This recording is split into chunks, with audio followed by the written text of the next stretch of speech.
We're going to start with some breaking news on President-elect Donald Trump's hush money conviction. That's the case here in New York.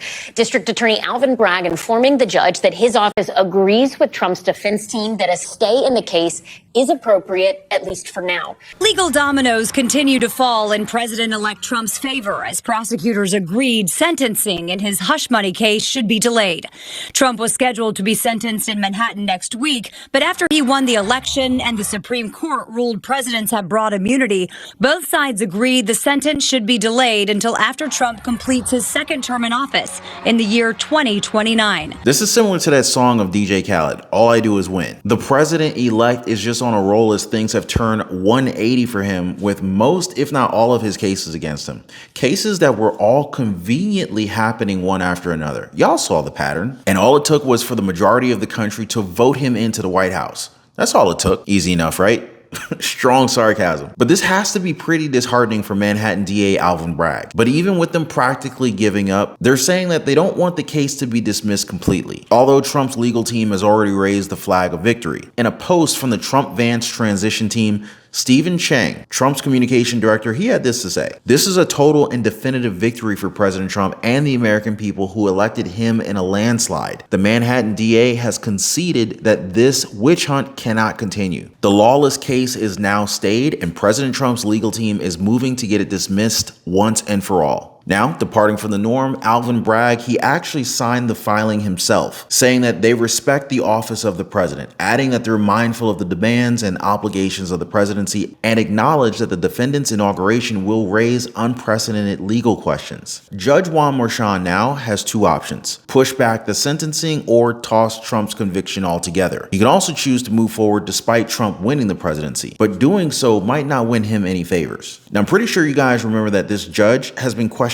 multiple times regarding this case, especially when it came down to how he benefited from this through his daughter who worked with top Democrats who gave his daughter millions upon millions of dollars. Which means that investigations into Juan Merchan will be inevitable. And it's not like Alvin Bragg's team's gonna be waiting for the next 4 years to try and drag this thing out as long as they can. That in and of itself would be a problem because it's possible that we can get a Justice Department that actually doles out justice. The idea of throwing legal cases against Trump right now as he's announced his run for presidency, this was a major red flag. A red flag that has been called election interference by many political analysts. Even Bragg himself is problematic because Manhattan's filled with crime while he's trying to get a former president put in jail. Doesn't make any sense. A former president who's now president-elect. And remember that this is supposed to be a misdemeanor. They raised it to a felony because they say that Trump hid a second crime. A crime that they haven't even revealed until this day. They don't even know what the crime is. But here's the best part. We're seeing liberals on CNN coping with the reality of this case being thrown out. They're even holding out hope that things change within the next 4 years. Well, a lot can happen. A lot can change in 4 years.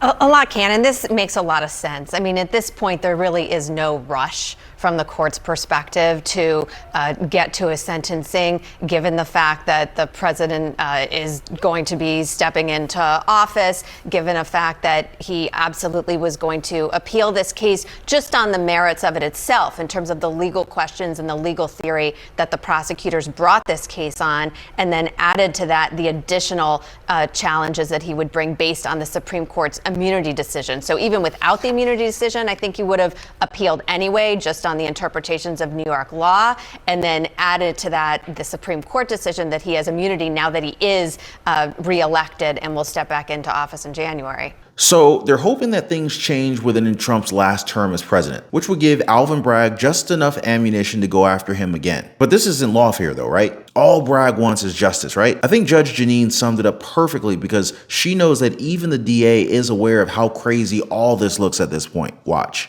Well, I think it's absurd. And I think that, Juan Merchan was originally, in my mind, a pro-prosecution judge. Now Juan Merchan is an anti-Trump judge. there is sufficient basis to dismiss this case. But instead, Juan Merchan, who was conflicted from the beginning of this and should never have been allowed to handle this case by the administrative judge of the courts, was allowed to handle this case. He gets a conviction on an absurd case that's not real. It's a make-believe case barred by the statute of limitation, bootstrapped by a federal crime over which he has no jurisdiction, and then with a verdict sheet that no one understands. And now he says, look, I'm willing to wait the 4 years so that we can continue to have Donald Trump, the president of the United States, be awaiting sentences on his conviction for 34 felony counts that are ridiculous, absurd, and everyone knows it. Now you've got Bragg who's saying, that's Bragg, we want to continue this thing. So Juan Merchan now has to have a hearing and decide whether or not those arguments of Bragg are appropriate to continue this case. The Supreme Court's decision within a month of the conviction, and again, there is no conviction unless and until there's a sentencing, that decision reels right into this case because so much of this case was part of the Oval Office, Hope Hicks, Madeleine Westerhout. So much of that evidence the prosecution admitted was essential to their case goes out immediately based upon the Supreme Court's decision. Now let's talk about the fact that there's a 330 motion for dismissal of the charges, which Merchan could grant immediately by establishing some kind of precedent and saying, you know what, from now on, when there's a president in the Oval Office, irrespective of when the jury verdict came down, the case has to be dismissed. And, temporary immunity, according to Alvin Bragg, doesn't require dismissal post-trial. I mean, this is so full of hate. This is so out of sync with the American public and what they want. Alvin Bragg, Juan Merchan, the two of them brought Donald Trump, they thought, to his knees.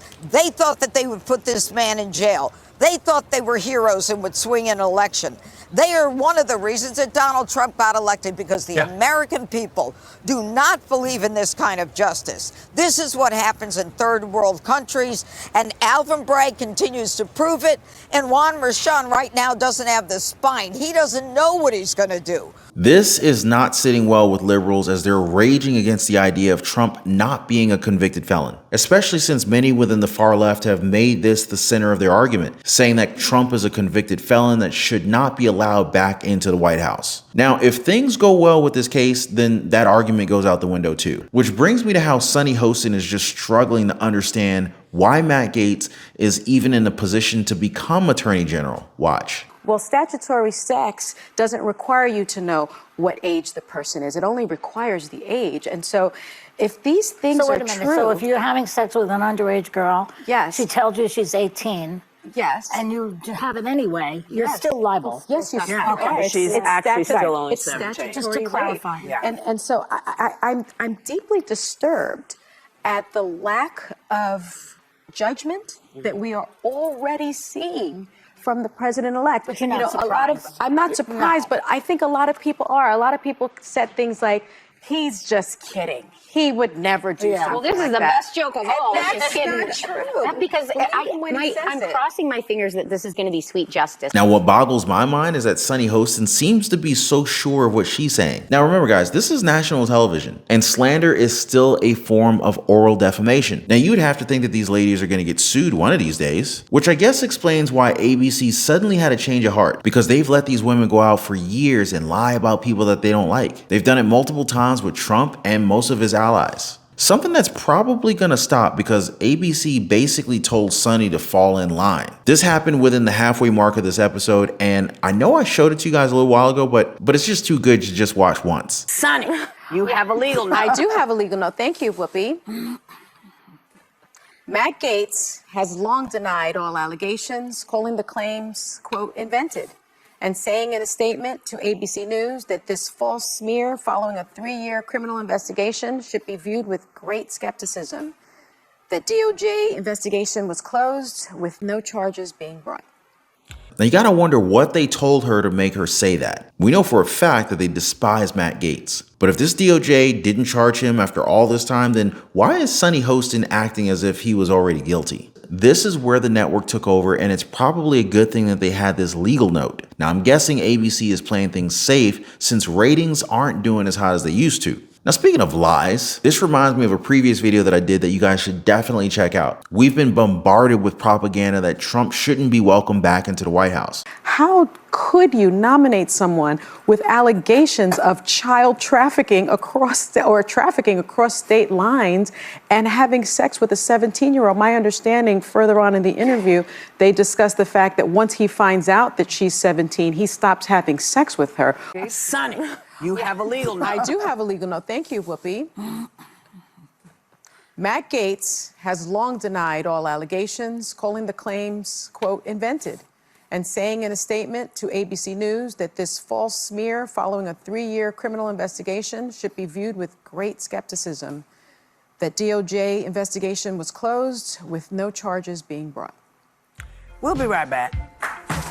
That must have been a pretty bitter pill to swallow. It's kind of like we saw her taking in all of her pride in that one single moment where she paused. And you saw how fast they turned that around because it was a, quote, legal note. So I'm kind of thinking that mainstream liberal media will be on its toes whenever they try to lie on national television now. Because there will be a time when these people will be held accountable for their lies and their misinformation. And I really hope that this time comes soon because it's crazy to think that we live in a world where you're just free to just accuse anybody of anything that you want. It's something that they did to President Trump a ton during the course of his presidential run. And now it's being applied to most of his cabinet members because they know for a fact that these people are here to work. Watch. The President-elect Donald Trump absolutely has a constitutional right to nominate him, and the Senate has the role of advising consent. If there is one person they're going to block, I would guess it'd be Matt Gaetz. And I think the way they'll do it is they'll say, let's not make this your problem, Donald Trump. I'm just going to say the votes aren't there. Put someone else up who can get through.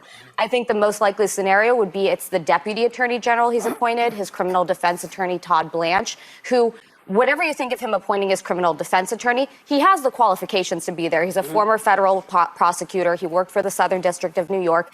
But Matt Gaetz is a person of low moral character. This is widely known about him. And I'm kind of bullish he's not going to get through. Yeah, you know, I think what we really need to think about is the position that he has been nominated for by this president elect. To be the attorney general means that you're responsible for the Department of Justice. And the Department of Justice is one of the largest law enforcement agencies in the world. And it's very serious business. Just to let you guys know why Trump is picking Matt Gaetz, it's because he gets shit done. And if the DOJ actually did its job, then things might look completely different for Hunter Biden. Just look at what Matt Gaetz did with regards to this infamous laptop. Watch. So where is it? The laptop. Sir, I'm not here to talk about the laptop. I'm here to talk about the FBI cyber program. You are the assistant director of FBI cyber.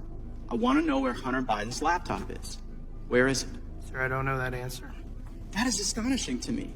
Now you're telling me right here is that as the assistant director of FBI cyber, you don't know where this is after it was turned over to you 3 years ago.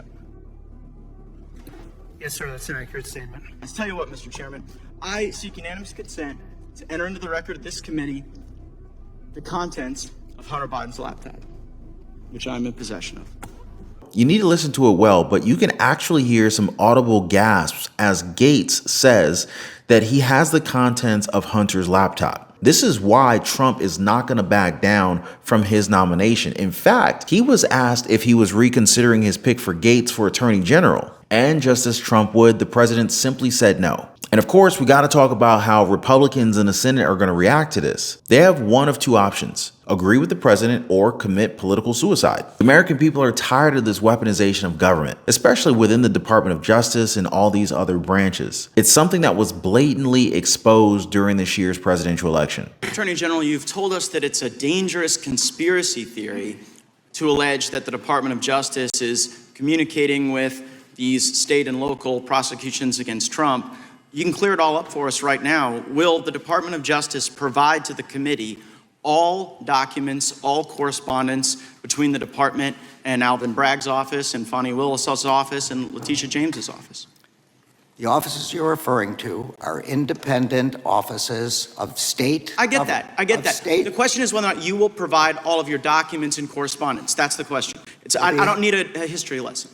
If the people want results, and who are these officials in the Senate to deny them? And isn't it strange that the allegations against Gaetz got louder after Trump's nomination? Kind of funny how that works, right? And it's also worth noting that they've been investigating these allegations for more than 4 years. He's still a free man. The same way President-elect Trump is. Because the fact of the matter is that these allegations are nothing more than political distractions. And if they were serious about it and actually had hard evidence to prove it, then they would charge him. But that hasn't happened yet either. Now, since we already talked about New York a whole bunch, I got a huge update with both Mayor Eric Adams and Whoopi Goldberg. Just make sure you guys check out one of my previous videos where I talk about both of them and how Whoopi Goldberg just made a bakery very, very rich. I know. But as always, thank you guys for hitting the like button. Thank you for subscribing. Check out this video coming up here next, and I'll see you guys on the next one.